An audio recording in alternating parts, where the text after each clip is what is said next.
Hello, Javis. Welcome back in another episode of Tawil, and I just want to live in peace. Hope so that you guys are doing really very well. So, without wasting your time, let's step together in another episode of Madness. जो episode का start होता है हमें फिदा के father दिखाए जाते हैं जो वो यही बोल रहे होते हैं, नहीं तुम ऐसा नहीं कर सकती, तुम ऐसा क्यों कह रही हो, तुम हमेशा मेरे साथ रहोगी, तुम्हें ऐसे कहने की कोई ज़रूरत नहीं है। हम दोनों मिल के फिदा को यमुना की देखभाल करेंगे, हमेशा उनका ख्याल रखेंगे। और अगर तुम चाहती हो कि तुम चली जाओ और मैं अकेला उनका ध्यान रखूँ तो मैं तुमसे वादा नहीं करूँगा, मैं उनका ध्यान नहीं रखूँगा। तुम सुन रही हो ना मेरी बात, मैं उनका ख्याल नहीं करूँगा, उठो तुम। और वो बस यही कह के चिल्ला रहा होता है कि अगर तुम चली जाओगी तो मैं उनकी इबादत नहीं करूँगा, मैं उन लोगों का बिल्कुल भी ध्यान नहीं रखूँगा, तुम जाग जाओ। लेकिन अफसोस आखिरकार वो मर जाती है और वो कहता है ठीक है, मैं तुमसे वादा करता हूँ, मैं हमेशा उन दोनों का ख्याल रखूँगा। और फिर वो ड्रिंक पीते हुए कह रहा होता है कि मुझे बहुत अफसोस है उसके जाने का, अब भी 10 साल हो गए हैं लेकिन फिर भी मुझे ऐसा महसूस होता है कि वो आज भी मेरे पास ही है, उसकी लाश आज भी मेरे हाथों के अंदर मौजूद है और वो मेरे पास ही दम तोड़ रही है। काश काश मुझे उसका जो किलर है वो मिल जाता तो कम से कम मुझे अपने इस गम के घूंटों को इस तरह पीना ना पड़ता। मुझे यकीन है वो किलर वो बहुत बड़ा। ऑर्लैंडो बहुत गुस्से वाला चेहरा बना के कहता है बस मुझे एक दफ़ा पता चल जाए कि वो इस ज़मीन पे कहाँ छुपा है, मैं उसे ढूंढ निकालूंगा, मैं उसे ख़त्म कर दूंगा और अपने हर तकलीफ का बदला लूंगा उससे। इतने में एक दरवाजे में नॉक होता है और उसके सामने उसका वही गार्ड होता है जिसने पिता को पकड़ लिया था। और ऑर्लैंडो उसे कहता है कि मुझे नहीं लगता मैं तुम्हें अंदर आने की इजाज़त दूंगा। तो उसका जो नौकर है बंदा आ जाता है कि माय लॉर्ड आप बहुत ज़्यादा पी चुके हैं पहले ही, मुझे नहीं लगता आप इसे हैंडल कर पाएंगे, लेकिन मुझे नहीं लगता ये मेरे लिए अभी काफ़ी है, मुझे और पीनी है। फिर उसके बाद उसका जो नौकर होता है वो उसकी आंखें बंद करके उसकी बात सुन रहा होता है। तो ऑर्लैंडो पूछता है ये तुम क्या लाए हो। तो उसका नौकर बताता है ये दरअसल कुछ है हैंगओवर ड्रिंक्स और साथ में आपके लिए खाना है आज रात के लिए। तो कहता है क्यों क्यों लाए हो इसे, मैंने नहीं मांगा था, ये मैंने नहीं कहा था इसे लाने को। तो कहता है लेडी टेनेसिया ने आपके लिए रिक्वेस्ट की थी कि मैं इसे ले आऊँ। तो उसका वादा याद करता है, कहता है टेनेसिया ने कहा। और फिर वो पुरानी बातें याद करता है कि जब उसने उसके फादर की टी भेजी थी तो उसके फादर को बहुत खुशी हुई थी। उसका फादर हंसता है और कहता है हाँ हाँ हाँ मेरी बेटी अब बहुत बड़ी हो गई है। ऑर्लैंडो अपनी बात को कंटिन्यू करते हुए कहता है जब से मेरे लाइफ से रोज़नी आ गई है यानी कि पिता की माँ, तब से मेरी ज़िंदगी जो थी वो जहन्नम बन गई थी, लेकिन अब जब मैं देख सकता हूँ कि मेरी बेटियाँ बड़ी हो गई हैं और मेरी कितनी परवाह करती हैं, मुझे इस बात से बहुत खुशी होती है।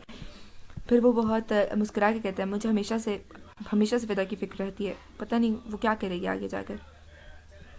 फिर अगली सुबह का वक्त दिखाया जाता है जहाँ पर फिदक बताती है कि पहले तो हम कभी एक साथ नाश्ता नहीं करते थे क्योंकि फादर जल्दी उठ जाते थे और मैं बहुत देर तक सोती रहती थी, लेकिन जब से मेरी माँ का मेमोरियल हुआ है हम ज़्यादातर एक साथ ही डिनर पे खाना ब्रेकफास्ट पे खाना खाते हैं। उसका फादर बोलता है तो आज तुम दोनों ज़्यादा जल्दी जा गई। तो उन्होंने कहा हाँ हम साथ जाकर। तो उसका फादर कहता है चलो फिर खाना शुरू करते हैं। फिदक खैर जो तुमने रात को खाना भेजा था मुझे उसके लिए बहुत खुशी हुई और मैंने वो खाना इंजॉय किया, क्या वाकई, लेकिन खैर मुझे अच्छा लगा। फिदक चाह रही होती है कि वो अपने फादर को मना करे कि वो ज़्यादा ड्रिंक ना किया करें, लेकिन वो कुछ बोल नहीं पाती। फिर उसका फादर कहता है चलो अच्छी बात है, तुम्हारा शुक्रिया। तो फिदक कहती है फादर वैसे अगर अगली दफ़ा भी आप कुछ पिए तो मुझे बुला सकते हैं, हम दोनों साथ में पियेंगे। तो उसका फादर थोड़ा हैरान होता है, कहता फिदक तुम क्या कह रही हो। तो कहती है मैं कुछ अच्छा पीने की बात कर रही थी, कुछ नॉन अल्कोहलिक, और जहाँ तक बात है अल्कोहल की तो वो भी मैं पी सकती हूँ जब मैं एडल्ट हो जाऊँगी।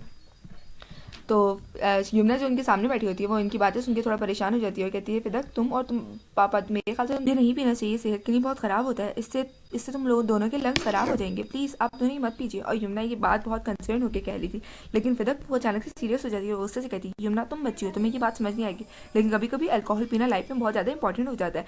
और यमुना जो है वो उसकी बात बहुत गौर से सुन रही थी कि क्या वाकई क्या इतना ज़रूरी हो जाता है अल्कोहल पीना। और उनका फादर जो था वो बात बिल्कुल ब्लैंक बैठा होता है कि दोनों बच्चियाँ क्या बातें कर रही हैं, इतनी छोटी और ये किस बारे में बात कर रही हैं। फिर उसका फादर कहता है फिदा क्या तुम ठीक हो, ऐसा लग रहा है कि तुमने इससे पहले अल्कोहल ट्राई की हुई है, तुम बहुत अडल्ट की तरह बात कर रही हो।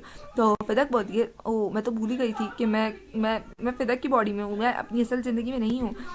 फिर खैर उसका फादर बोलता है चलो वैसे तुम्हारा आइडिया अच्छा है, अगली दफ़ा जब भी मैं पीऊँगा तो मैं तुम्हें बुला लूँगा, यहाँ पे नॉन अल्कोहलिक ड्रिंक की बात कर रहे हैं। तो यमुना फादर की बात सुन के फिदक तो खुश हो जाती है, लेकिन पीछे से यमुना बोलती है क्यों मैं क्यों नहीं, क्या ये बेहतर नहीं होगा अगर वहाँ पर दो और लोग होंगे, मैं भी ज्वाइन करना चाहूँगी आप लोगों को। तो उसका फादर कहता है ठीक है, फिर अगली दफ़ा सब मिलकर कुछ नॉन अल्कोहलिक, और फिर वो सब हंसना शुरू हो जाते हैं। फिर फिदक अपने दिल में सोचती है ख़ानदान ये कितना अच्छा है ना, मेरे पास पुरानी ज़िंदगी में मतलब उसकी पास मेमोरीज दिखाई जाती हैं और वो चीख के मतलब बचपन दिखाया जाता है और वो चीख चीख के आ रही थी फादर मदर मेरी बात सुनिए। और फिर दोनों जाकर एक अपने फादर के पास और एक मदर के पास गले मिल जाती है और कहती है वाकई ये कितना खूबसूरत एहसास है, मुझे थोड़ी बहुत ही सही लेकिन फिदक की कुछ यादें याद आए हैं। फिर वो कहती है मेरी जहाँ तक पुरानी ज़िंदगी का सवाल है वहाँ पर मेरे पास कोई भी नहीं था, कोई मेरी परवाह नहीं करता था, और जब मैं इस नॉवल में आई थी तब मेरा सिर्फ और सिर्फ एक ही गोल था कि मैं यहाँ पर सर्वाइव करूँ, मैं ज़िंदा रहूँ। लेकिन अब एक और भी है। ये वो गोल ये है कि मुझे अपनी माँ का जो कातिल है उसे ढूंढना होगा। और अगर मुझे उनके कातिल को तलाश करना है तो मुझे जल्द से जल्द उस जो गन है उसे इम्प्रूव करना होगा, ताकि मैं उस स्किल्स को यूज़ करके उस कातिल तक जल्द से जल्द पहुंच सकूं। लेकिन मुझे समझ नहीं आता मैं उसकी पावर को कैसे इन्हेंस करूं, ये किस कदर मुश्किल है। और अभी वो सोच रही होती है, साथ में उसको जाहिर जो है वो कप उठा के देता है और कहता है मैम प्लीज़ खाना काम करते हुए खाना भी खाई। कदर जाहिर से कहती है कि हाँ ठीक है मैं खा लेती हूँ। और फिर उससे पूछती है क्या तुमने तुमने मेरा काम देखा जिसमें मैं काम कर रही हूँ। वो कहता है हाँ क्या क्या ये वो मशीन है जिस पे आप इतने दिनों से काम कर रही हैं और हर वक्त जिसके ख्याल में गुम रहती हैं। तो वह कहता है वैसे ये थोड़ा अजीब है, इसका साइज़ बहुत छोटा है, इसकी पावर मतलब वो कैसे ज़्यादा हो सकती है। तो वह कहती है हाँ ये वही चीज़ है जिसके बारे में सोच रही हूँ, मुझे इसी की परवाह है कि इसकी पावर्स कैसे इंक्रीज़ करूँ। वैसे इसका अगर तुम्हें मैं मतलब बताऊँ कि ये कैसे चलती है तो उसके अंदर एक वो होगा रिपायर स्टोन होगा जो कि घूमेगा और जिससे इसकी स्पीड इंक्रीज़ होगी और फिर वो एक बहुत बड़ा ब्लास्ट करेगी। लेकिन मुझे समझ नहीं आ रहा मैं उस ब्लास्ट को कैसे इम्प्रूव करूँ। तो जाहिर कहता है वैसे ये बहुत आसान होगा अगर आप एक फायर स्टोन के साथ एक विंड स्टोन को भी ऐड कर दें। तो कहते हैं क्या क्या कहा तुमने। और फिर वो याद करती है कि वो विंड स्टोन वाकई वो उसकी जो घूमने की सलाहियत है उसे बढ़ा देगा। और फिर कहती क्या मैं कब से सिर्फ और सिर्फ उसकी जो आउट मतलब उसकी जो डिज़ाइन है उससे देख रही थी।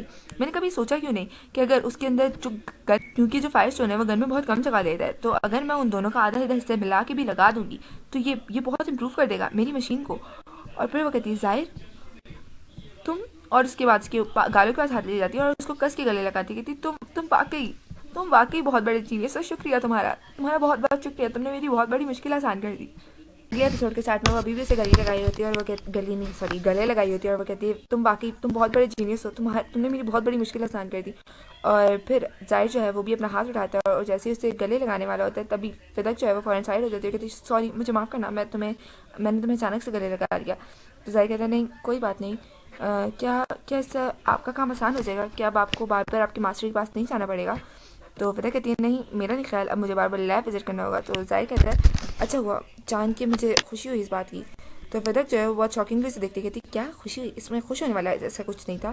फिर वो कहती है चलो ठीक है तो मेरे साथ लैब चलो ताकि हम जितना भी स्टफ मुझे वहाँ से चाहिए मैं वो उठा कर ले आऊँ शाम तक के तमाम तरह जो भी सामान मुझे चाहिए वो मुझे लैब से उठा लेना है। फिर ज़ाहिर फिदा को दिखाया जाता है जो कुछ सामान कैरी करके लेके जा रहे होते हैं अपने साथ और फिदा को उसे रास्ता बता रही थी कि ज़ाहिर इस तरफ आओ। तो ज़ाहिर कहता है मैडम प्लीज़ ध्यान से, मुझे लगता है आप यहाँ से गिर सकती हैं।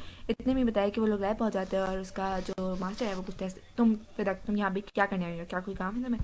तो फिदा बोलती है यस मास्टर मैंने जो सॉल्यूशन है वो ढूंढ लिया है अपनी मशीन को ज़्यादा बेहतर बनाने का, ये देखें ये इसमें और भी ज़्यादा स्पार्कल प्रोवाइड करेगा। कहता ओह खैर ये बहुत अच्छा है। और फिर वो उसको एक्सप्लेन कर रही होती है तो जो ज़ाहिर है वो दूर से देख रहा होता है और जो उसका मास्टर होता है वो उसे कहता है हाँ तुमने बहुत अच्छा काम किया, आफ्टर ऑल तुम मेरी जो क्या कहते हैं स्टूडेंट हो। और वही करके अपना हाथ उठाता ही और उसको बैटिंग करने जा रहा होता है कि सामने अचानक से किसी का सर आ जाता है जो कि कोई और नहीं ज़ाहिर होता है। और फिदक और जो उसका मास्टर होता है दोनों बहुत शॉक हो जाते हैं ये क्या कर रहा है। और ज़ाहिर जो बहुत गुस्से से उसे देख रहा होता है और जो मास्टर है वो बेचारा फिदक को बैटिंग करना चाह रहा था लेकिन उसका हाथ जो है वो ज़ाहिर के ऊपर आ जाती है, ज़ाहिर अचानक से बीच में आ जाता है। तो उसका मास्टर कहता है बाय द वे ये कौन है फिदक। तो कहता है सॉरी ये जो है ना मेरा मेरा अटेंडेंट है। तो कहता है लेकिन ये इतना छुप के अंदर क्यों आ रहा था। तो वो कहता है वो फिदक से पूछता है लेकिन ये तुम्हारे साथ क्यों आया। तो वो बताती है क्योंकि मेरे पास कुछ सामान था जो कि मुझे यहाँ लाना था और यहाँ से कुछ सामान लेके भी जाना था तो मैंने कहा इसको ले आती हूँ ताकि ये मेरी थोड़ी बहुत हेल्प कर दे। तो मफजाहिर पूछता है बाय द वे मैं इसको कहाँ रखूँ। तो वो कहती है उसको खाली शेल्फ पे रख दो। फिर उसका मास्टर जो उससे वापस डिस्कशन करना शुरू कर देता है। फिर जो जाहिर है वो मतलब साथ साथ बुक्स भी रख रहा होता है और साथ साथ उनकी बातें भी सुन रहा होता है। तो फिदक बता रही थी दरअसल मैंने एक और मेटल सोचा है जो कि हम इस गन के अंदर इस्तेमाल कर सकते हैं। तो उसका मास्टर कहता है कौन सा मेटल। और जाहिर जो है वो अभी इनकी बातें सुन रहा होता है, जाहिर बहुत गुस्से में दिख रहा है आप देख सकते हैं। और उन लोगों के इतने क्लोज होने से उन लोगों की इतने कंफर्टेबली एक दूसरे से बात करने से फिदक जब उससे बात करी तो उसका चेहरा इतना ग्लो कर रहा है, इन सब चीज़ों को नोट कर रहा होता है और बहुत बहुत ज़्यादा अनोइंगली बस उसे देख रहा होता है। और जो उसका मास्टर होता है वो बेचारा डर जाता है और वो फिदक के पास कहता है कि फिदक कहती है जी। तो वो अपने हाथ आगे उठाता है और वो उसके कान की वजह कहता है फिदक तुम्हारा जो ये वो है सर्वेंट है ये कब से मुझे ऐसे क्यों देख रहा है जैसे मुझे जिंदा ही खा लेगा, क्या तुम इसे कुछ खाने को नहीं देती घर में। तो फिदा कहती नहीं ऐसा तो नहीं, मैं इसका बहुत ख्याल रखती हूँ। और फिर वो कहती मुझे लगता है जाहिर जो है वो थोड़ा अनकंफर्टेबल हो रहा है क्या। फिदा अपने मास्टर को गुड बाय कहती है और वो कहती है मैं आपसे बहुत जल्द मिलूंगी जैसे ही मैं इसका जो पार्ट है वो कंप्लीट कर लूँगी। और वो कहते हैं ठीक है। और उसके बाद हमें उनकी बगी का सीन दिखाया जाता है जहाँ पे जाहिर फिदा पूछती है जाहिर क्या तुम अनकंफर्टेबल थे वहाँ पर। तो वो कहता है नहीं। तो कहती है क्या तुम्हें वो जगह पसंद नहीं आई। तो कहता है वाकई वो जगह बहुत अजीब थी। तो फिदा कहती है अच्छा मुझे माफ़ कर देना मैं तुम्हें वहाँ लेके गई, वाकई मुझे माफ़ कर देना, मैं कोशिश करूँगी कल से तुम मेरे साथ ना जाओ। तो ज़ाहिर उसकी बात सुनता है। तो फिदा कभी भी बोल रही थी कि हाँ बस कल से वैसे भी कोई काम नहीं होगा मुझे वहाँ ले जाने के लिए, वहाँ से कुछ लाना होगा, तो तुम वहाँ ना नहीं जाओ तो भी ठीक होगा। तो ज़ाहिर थोड़ा सा हैरान होकर पूछता है, मैम अगर अगर आप वहाँ, मैं आपके साथ जाऊँगा तो क्या आप वहाँ पर अकेली होंगी? तो फिदक बोलती है, क्यों, तुम क्यों पूछ रहे हो? तो कहता है, वैसे ही क्या प्लीज़ आप मुझे बताएं ना कि आप वहाँ अकेली होंगी उन मास्टर के साथ? तो उसकी वो जो फिदक है वो बोलती है, हाँ मैं अकेली होंगी। तो वो अचानक से पूछ लेता है कि क्या मैम आपको उन मास्टर के लिए कोई फीलिंग है? तो फिदक हैरान हो जाती है कि क्या तुम क्या बोल रहे हो, तुम क्या बकवास कर, तुम होश में हो जाए? तो कहते दरअसल मैं नोट, और देखने में तो ऐसे ही मालूम हो रहा था कि आप दोनों बहुत करीब हैं, और जबकि वो आपके करीब आ रहे थे तब भी आपने उन्हें दूर नहीं किया, मतलब आप लोग बहुत कंफर्टेबली एक दूसरे से बात कर रहे थे। उनको देखते ही आपके चेहरे पे वो जो ग्लो आ गया था, आपकी जब आंखें जो है वो टिमटिमाने लगी थी, और इसके अलावा वो जब आपको पैडिंग कर रहे थे तब आपने मना भी नहीं किया। तो फिर बोलते, ज़ाहिर क्या तुम होश में हो, मतलब तुम कुछ भी बोल रहे हो? तो ज़ाहिर कहता है, नहीं, कहती है एक सेकेंड, तुम्हें मालूम है क्या उनकी एज क्या है? तो ज़ाहिर कहता है, हाँ तकरीबन शायद 50 ईयर्स की होगी। तो कहते हैं, ओके मेरी एज क्या है? तो कहता है, शायद मेरी जितनी होगी। तो कहती है, तुम्हारी इन बातों से मेरा सर घूम रहा है, तुम्हें लगता है मास्टर ऐसे हैं? एक सेकेंड, मुझे लगता है तुम्हें कोई गलतफहमी हुई है। खैर जो भी हो, मेरी बात को ध्यान से सुनो, लोगों के लिए मे भी प्यार करने के लिए कोई उम्र नहीं होती होगी, लेकिन मेरे लिए ऐसा कुछ भी नहीं है। मेरे लिए उम्र बहुत मैटर करती है, और मैं मास्टर को रिस्पेक्ट करती हूँ क्योंकि वो मेरे मास्टर हैं, और मैं उनके साथ कंफर्टेबल हूँ क्योंकि मैं उनके साथ काफ़ी वक्त से पढ़ रही हूँ, इसके अलावा कुछ नहीं। तो प्लीज़ कंसर्न विदक जाहिर से बोलती है, क्या इसी वजह से तुम्हें लैब पसंद नहीं आई थी? तो जाहिर कहता है, नहीं मैं दरअसल जब भी मैं आपको किसी और के साथ देखता हूँ मुझे बहुत अजीब लगता है। तो कहती, क्या मतलब? और वो कहता है, बस अगर मतलब आप समझ क्यों नहीं रही, आप इसे देखें, जब भी मैं आपको किसी और के साथ देखता हूँ तो मेरे हाथ ऐसे होने शुरू हो जाते हैं। और फिदक जब उसके हाथों को देखती है बहुत शौक हो जाती है क्योंकि उसके जो हाथ है वो उस चीज़ में चेंज हो रहे थे खुद ब खुद ही, मतलब उसकी शायद पावर्स की वजह से। तो कहता है, जब मैं आपको किसी और के साथ देखता हूँ तो मेरा अपनी पावर्स पे कंट्रोल नहीं रहता, पता नहीं कैसे ये खुद ही मतलब एक्टिव हो जाती है। तो फिदक कहती है, ये तो बहुत ख़तरनाक है क्योंकि इसे मुझे ख़तरे में नहीं डालेगा, ये दूसरों को भी ख़तरे में डाल सकता है। मैं जानती हूँ वो बहुत डिवोटेड है अपनी ड्यूटीज़ को लेकर, मगर इतना ओवर प्रोटेक्टिव होना। कहती है, खैर उसकी पावर्स वो बहुत ख़तरनाक है, मैं इस तरह का रिस्क नहीं ले सकती। फिर वो जायशी कहती है, चलो ठीक है, मैं कोशिश करूँगी ज़्यादा लोगों से करीब ना होने की, और ये इतना भी मुश्किल नहीं होगा। तो ज़ाहिर बोलता है, क्या वाकई आप करेंगी? तो कहती है, हाँ, लेकिन तुम्हें मुझे इसके बदले में एक वादा करना होगा कि तुम भी अपनी पावर्स पे कंट्रोल करना सीखोगे। तो ज़ाहिर कहता है, मैम ये इतना आसान भी नहीं जितना आसानी से आपने कह दिया, ये मुश्किल है मेरे लिए। ज़ाहिर जो है वो फिर से फिदक की आदत में खो जाता है। फिदक बोल रही होती है कि मैं तुम्हारी मदद करूँगी, अगर तुम्हें कोई भी प्रॉब्लम होती है अपनी पावर्स को कंट्रोल करने के लिए तो मेरी मदद मांग सकते हो। तो ज़ाहिर कहता है, नहीं आप फिर मुझे एक फ़ेवर कीजिए। तो वो कहती है, एक फ़ेवर? क्या फ़ेवर? तो कहता है, जब जब मैं अपनी पावर्स पे कंट्रोल करना सीख जाऊँ तो प्लीज़ मुझे एक तोहफा दीजिएगा। फिर तक ज़ाहिर की तरफ देखते हुए बोलती है, एक रिवॉर्ड? क्या वाकई? तो ज़ाहिर कहता है, हाँ मुझे मालूम है पावर्स को कंट्रोल करना भी मेरे लिए, लेकिन मैं चाहूँगा कि आप मुझे एक तोहफा दें। तो फिर तक अपने दिल में कहती है, वैसे मुझे नहीं लगता, जब से मैंने ज़ाहिर को देखा है उसने कुछ ज़्यादा मांगा है, तो मेरे लिए हाँ कहना कुछ अजीब नहीं होगा। तो वो कह देती है, हाँ ठीक है। तो ज़ाहिर सोचता है और ज़ाहिर कहता है, फिर तक देख रही होती है उसे और कहती है, ये इतना कुछ ज़्यादा नहीं मांगेगा। तो कहती है, ठीक है आज से वादा हुआ, जब भी तुम अपनी पावर्स पे कंट्रोल करना सीख जाओगे तुम जो भी मुझे मांगोगे तो मैं तुम्हें दूंगी। तो ज़ाहिर कहता है, तब क्या? अगर वो बहुत मतलब हेजिटेट कर रहा होता बोलने से पहले, वो कहता है, अगर वो बहुत ज़्यादा प्रेशियस हो। तो फिदक उसे बहुत घूर के देखती है और कहती है, खैर फिर मैं अब से ही तैयार रहूँगी। और फिर वो अपने दिल में कहती है, वैसे कुछ भी दे दूँगी, कुछ भी प्रेशियसली, बस ये मेरी जान ना मांगे, क्योंकि है तो वो विलन ही ओरिजिनल नॉवल का एटलीस्ट। फिर वो उदास चेहरे से मतलब नीचे आके करके कहता है, खैर चलो फिर ये आपका वादा है, मैं आप पे यकीन करता हूँ। जिसमें कट हो जाता है। फिर हमें उन दोनों लड़कों को दोबारा दिखाया जाता है। वो कहते हैं, माय लेडी आप लोग आपने जो चेंजेस कहे थे हम उन चेंजेस के साथ एक और नए कुछ ब्लूप्रिंट्स बना के लाए, तो प्लीज़ इन्हें देखें। तो वजह कहती है, हाँ ये ब्लूप्रिंट्स बहुत अच्छे हैं।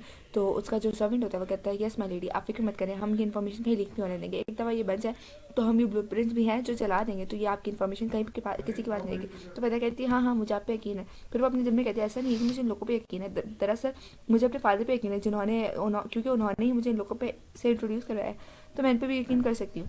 फिर उनमें से एक आदमी कहता है, मैडम हमें इसमें थोड़ा वक्त लगेगा क्योंकि जो जिस मटेरियल से हमें इंटीरियर बनाना है वो बहुत महंगा है और उसको लाने में बहुत टाइम लगेगा। और फिर उस मटेरियल के बारे में बता दें कि ये वाला मटेरियल जो है ये वॉर्स में यूज़ होता है और ये बहुत ताकतवर हो जाए, इतना कि कभी किसी से नहीं टूटा जा सकता।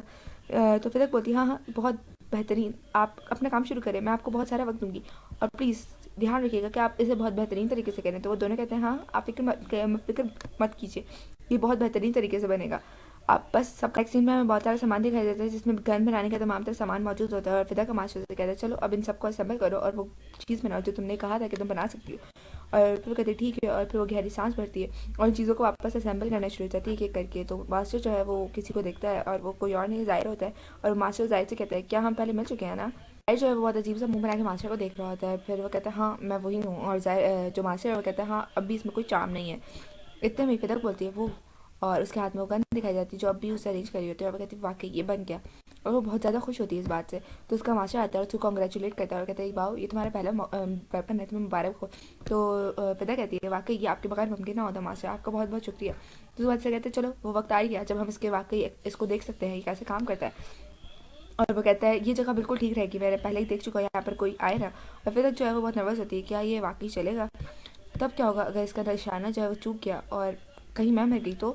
और फिर जाहिर इसके पास आता है और कहता है मैम प्लीज़ क्या मैं इसे पहली दफ़ा ट्राई करूँ, क्योंकि ये आपका पहला गन है तो मुमकिन है निशाना चूक जाए, और मैं नहीं चाहता कि आपको कोई हर्ट हो, और वैसे भी मेरी बॉडी जो है वो स्टील की बनी हुई है तो मेरी स्पेशल पावर से मैं अपने आप को बचा लूँगा, आप फिक्रमंद मत हो, मुझे दे दीजिए। तो फिर बोलती है हाँ ठीक है फिर तुम इसे देखो। और वो से कहती है इसको इस तरह चलाना है, पहले से फिदक ने कहा था ज़ाहिर अपनी उंगली को काटता है और अपना जो खून है उस मैजिक स्टोन पे लगाता है ताकि वो मैजिक स्टोन एक्टिव हो जाए। फिर फिदक उसे बताती है कि कैसे इस गन को पकड़ना। वो कहती है अपनी उंगलियों को इस के इर्द गिर्द बांध लो और इसे कस के पकड़ो, और फिर अपने जो बाजू है उन्हें सीधा कर लो और अपनी दोनों आंखों को खोल कर निशाने को फिक्स करो कि तुम्हें कहाँ पर गोली मारनी है। तो जाहिर जो है वो थोड़ा नर्वस हो रहा था, वो कहता है मैडम काइंडली आप पीछे हो जाएंगी, मैं अभी थोड़ा टारगेट करने ही वाला हूँ, मतलब प्लीज़ थोड़ा पीछे हो जाए। तो कहती ठीक है मैं पीछे हो जाती हूँ, और जाहिर जो है वो अपने आप को देखता है, फिर उस टारगेट को एम करता है और अपने बाजू को फैलाकर अपनी आंखों से सीधा निशाने को देखता है, और फिर जो उसका वो है मतलब जिसको दबाते हैं उसके ऊपर फिगर रखता है। और फिर जैसे ही वो शूट करने वाला था उससे पहले मतलब सबके मतलब थोड़े बहुत घबराए हुए एक्सप्रेशन दिखाए जाते हैं हमें। जैसे ही वो शूट करता है तो जो गोली होती है जो भी होता है उसके अंदर वो उस टारगेट को एम करते हुए सीधा उनके सामने उस टारगेट को तोड़ते हुए निकल जाता है, और वहाँ पर एक बहुत बड़ा सा एक्सप्लोड होता है और सारे हर कोई बस उसे देख रहा होता है मेज़ होकर। और जो मास्टर है वो बहुत हैरान हो जाता है, वो कहते हैं वाह मुझे मालूम था, हर कोई इस चीज़ को देखिए बहुत ज़्यादा खुश। फिदा अपने मास्टर को छोड़कर आगे बढ़ते हुए कहते हैं जाहिर क्या ये ठीक है। तो जाहिर कहता है हाँ मैडम आपकी गन बिल्कुल ठीक है। तो फिदा बोलती है नहीं गन नहीं तुम, क्या तुम ठीक हो। और यस गाइस इसी के साथ हमारी वीडियो होती है खत्म। होप सो कि आपको वीडियो अच्छी लगी हो, अगर पसंद आई हो तो प्लीज़ वीडियो को लाइक कर देना, प्यार से कमेंट छोड़ के जाना, और अगर चैनल पर हो तो सब्सक्राइब कर देना। वेट करो अगली वीडियो का, till then take care bye bye अल्लाह हाफिज़।